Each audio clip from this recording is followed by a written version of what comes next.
Good afternoon. We in the Democratic Party family and leadership wish to state as follows, that we received the news of the passing on of His Excellency Mwai Kibaki, the third President of the Republic of Kenya, with profound shock and sadness, not least because, as you all know, President Kibaki is the founder of this party, and his legacy in this country is very, very deep.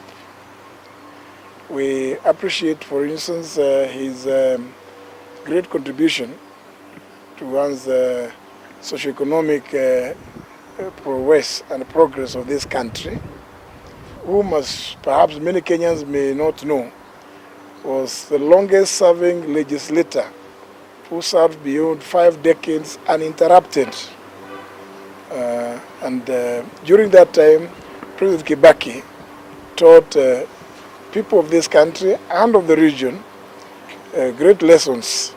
Among them, that service to mankind was not an opportunity for personal aggrandizement, and that opportunity to do public service and public good was rare. But for those to whom it had been given, a lot was expected. We are proud and proudly associated with the many, many great strides that this country went through the efforts and leadership of President Mwai Kibaki. At this time of sorrow and mourning, we extend our most sincere condolences to his immediate family, the people of Kenya, and indeed East Africa and the continent, of all who knew President Kibaki. Many are those today benefit from the many economic blueprints that he came up with. We fondly recall 8 years to the year 2030, that it was during President Kibaki's time that the notion of Kenya's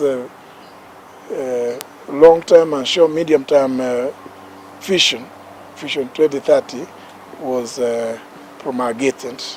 Indeed, today, Kenyans enjoy the benefits of such profound principles as devolution, courtesy of the unwavering support that President Kibaki gave towards the attainment of a new constitutional order. Therefore, it goes without saying that we, indeed, as Kenyans, and particularly as the leadership and members of the Democratic Party, are most saddened at his passing on. We pray that his soul rests in eternal peace.